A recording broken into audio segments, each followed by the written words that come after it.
विश्वास, एक भरोसा। दोस्तों, तो G20 क्या है? G20 की वजह से दिल्ली को क्यों दुल्हन की तरह सजाया गया है, इन सभी सवालों का जवाब मिलेगा आपको इस वीडियो में। क्या होगा जब एक मंच पर दुनिया के सबसे बड़े पावरफुल दुश्मन चीन जैसे होंगे, इससे लगभग 40 देशों के राष्ट्रपति होंगे। शिखर सम्मेलन में आमंत्रित देश के तौर पर चल रही है लेबर फोर्स के, और दिल्ली को तो दुल्हन की तरह सजाया गया है, जैसे कि आपने देख ही लिया। इसलिए दिल्ली को साफ सफाई और ग्रीनरी का खास ध्यान रखा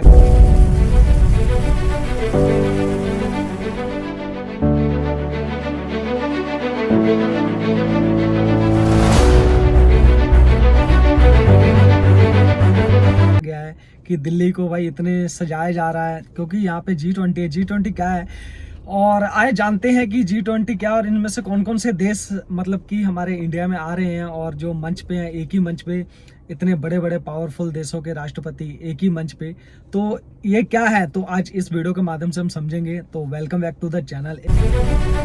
चलो हम समझते हैं सबसे पहले कि G20 क्या है। तो G20 अपने नाम से ही साफ है कि यह 20 देशों का समूह है।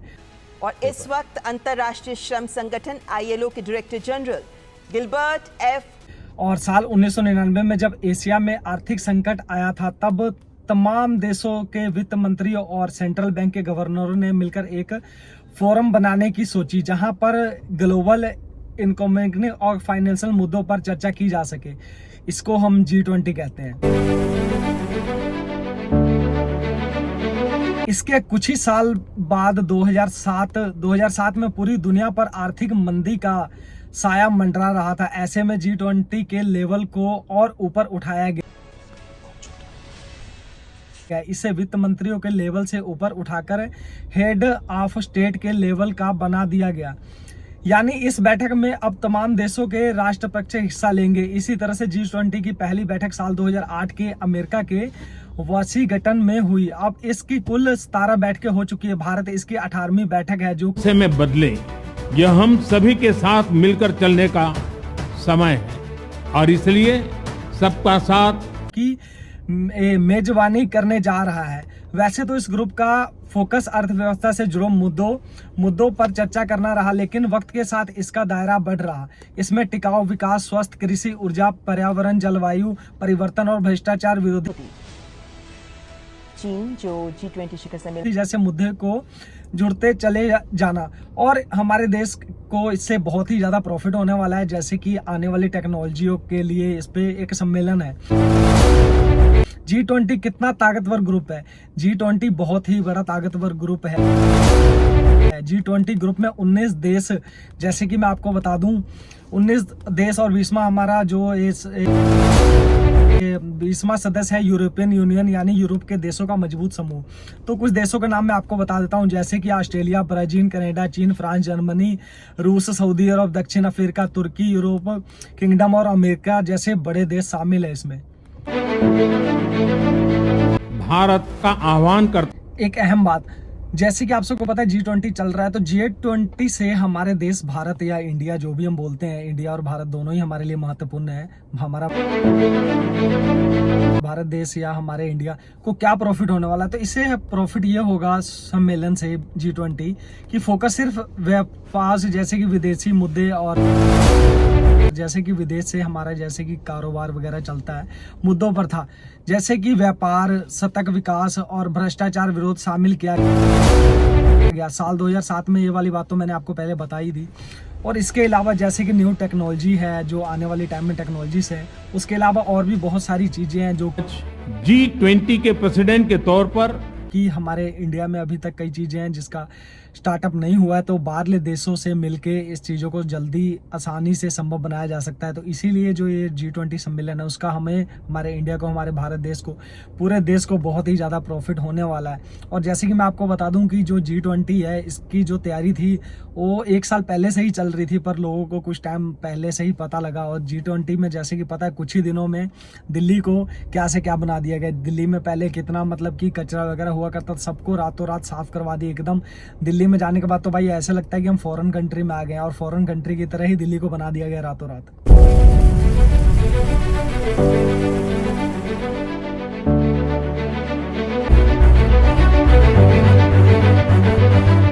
आज भारत पूरी दुनिया का आह्वान करता है कि हम मिलकर सबसे पहले। तो एक और अहम बात, G20 से भारत को क्या फायदा होगा। तो जैसे कि आप सबको पता ही है कि भाई जब से G20 का सम्मेलन हुआ और जब से और चीन के प्रधानमंत्री ली चियांग का स्वागत करते हुए हमारी इंडियन पासपोर्ट की वैल्यू बहुत ही ज़्यादा बढ़ गई है। तो G20 के अध्यक्षता के जरिए भारत को दुनिया भर के देशों में सामने ब्रांड इंडिया की छवि मजबूत बनाने का मौका मिलेगा। इससे शुरुआत पीएम मोदी के हाल में इंडोनेशिया में ही हुए G20 समिट से की थी। उन्होंने देश के अलग अलग हिस्सों से बने उत्पादन दुनिया के दिग्गज नेताओं को तोहफे में दिए थे। देश के 50 शहरों में जो कि G20 से जुड़े आयोजनों की तैयारी का लक्ष्य रखा गया है। इससे जरिए टूरिज्म को बढ़ावा मिलेगा। इस इंक्लूजन का, सबका साथ का प्रतीक बन गई है। भारत में को तो पता ही है कि मोदी जी एक बात हमेशा बोलते हैं, सबका साथ और सबका विकास। तो ये बात भाई बिल्कुल सही है। जब तक सबका साथ नहीं होगा तब तक हमारे देश का विकास नहीं होगा। ये पीपल्स G20 बन गए।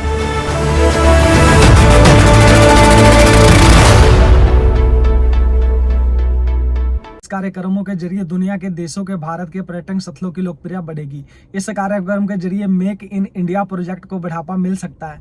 दुनिया भर के देशों के बीच भारत में बने उत्पादों की पहुंच बढ़ेगी। इसका सीधा असर देश की अर्थव्यवस्था पर पड़ेगा। और समिट के जरिए G20 हमसे नए समाधान मांग रही है। 21वीं सदी का यह समय पूरी दुनिया को नई दिशा दिखाने वाला और नई दिशा देने वाला एक महत्वपूर्ण समिट के जरिए देशों में भारत की छवि और बेहतर होगी। आतंकवाद के मुद्दे पर दुनिया के देश एकजुट होते हैं तो भारत, चीन और पाकिस्तान जैसे देशों को कड़ा संदेश देगा। भारत के पास मौका है कि मेजबानी करके खुद को दुनिया के सामने जोरदार तरीके से पेश कर सके। समय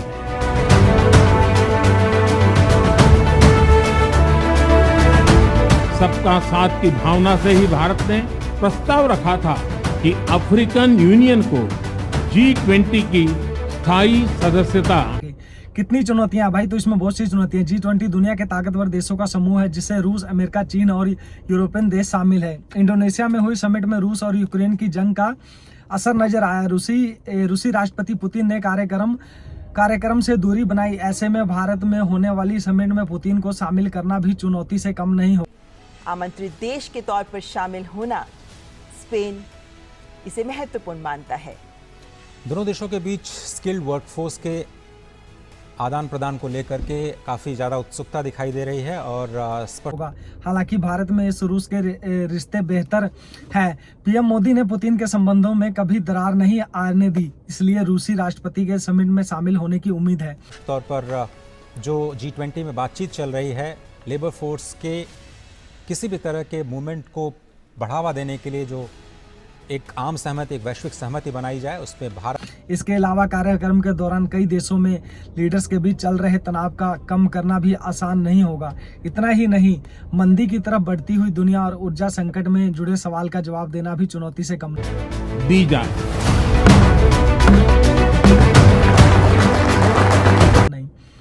तो 10 सितंबर तक की जा रही 20 में जुड़े जितने भी आयोजन होंगे वो भारत में ही होंगे। अगले 10 महीने में जम्मू कश्मीर में भारत की G20 प्रेसिडेंसी देश के भीतर और देश के बाहर किए जा रहे हैं। इंडोनेशिया और चीन में आयोजित समिट में भी ऐसे आयोजन किए गए थे। इंडोनेशिया में 14 शहरों में करीब 85 कार्यक्रम आयोजित किए गए थे। वहीं चीन के 25 शहरों में करीब 200 प्रोग्राम हुए। भारत में 200 कार्यक्रमों में किए जाने की तैयारी है। सकता है।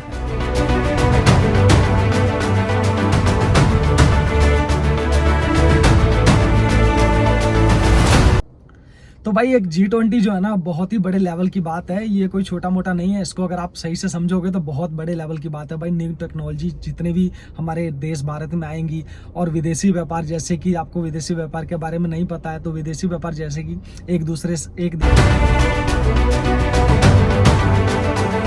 जब बरसों पुरानी चुनौतियां देश से दूसरे देश में, मतलब जो भी उत्पादन होता है उसको भेजना या उधर से एक्सपोर्ट करना, उसको भाई विदेशी व्यापार बोलते हैं।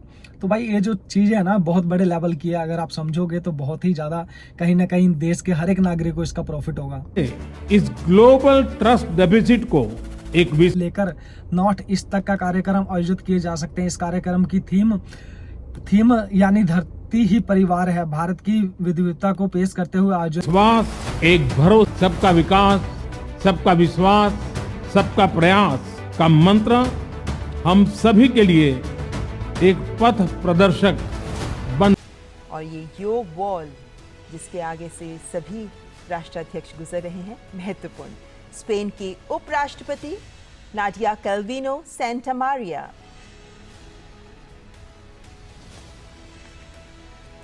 हम जानते हैं कि स्पेन यूरोपीय संघ का हिस्सा है और स्पेन के साथ भारत के संबंध बेहतर हैं, और ऐसे में स्पेन की उपराष्ट्रपति और उनके चेहरे पर खिली मुस्कुराहट ये बयां करती है कि इस शिखर सम्मेलन में मोदी जी की एक बात तो मुझे सबसे अच्छी लगी कि सबका साथ, सबका विकास, सबका प्रयास, इसी से हमारा इंडिया बढ़ेगा, मेकिंग इंडिया। तो भाई भारत को फ्री ट्रेड का मौका मिलेगा और स्पेन दोनों ही देशों को फायदा होने की उम्मीद। प्रधानमंत्री नरेंद्र मोदी स्पेन की उपराष्ट्रपति नाडिया कैल्विनो सेंटामारिया का स्वागत करते हुए, हैंडशेक करते हुए।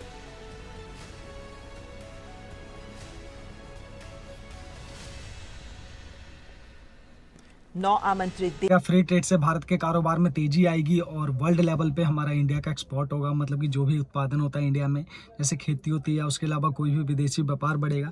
और इस वक्त अंतर्राष्ट्रीय श्रम संगठन ILO के डायरेक्टर जनरल गिलबर्ट F.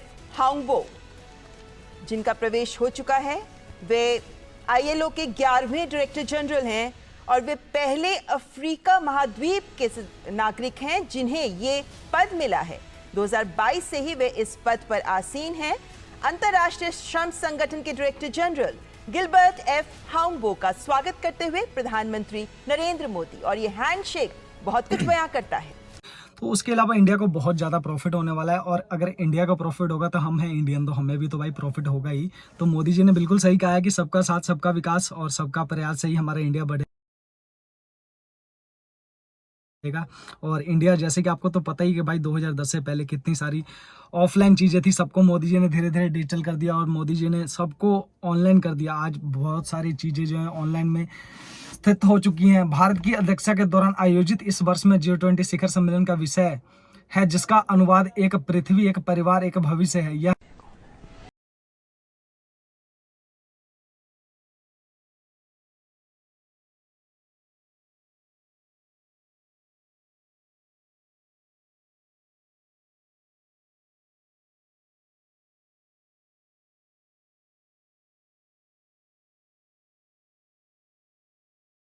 करते हैं, शिखर सम्मेलन के लिए एजेंडा आइटम पर चर्चा करते हैं, G20 के महत्वपूर्ण कार्यों का सम्मान करते हैं। तो भाई G20 जो है ना, कौन से देश G20 में भाग लेंगे ये तो मैंने आपको पहले बता ही दिया। विश्व में तेजी का योगदान, G20 का ग्रुप ऑफ 20।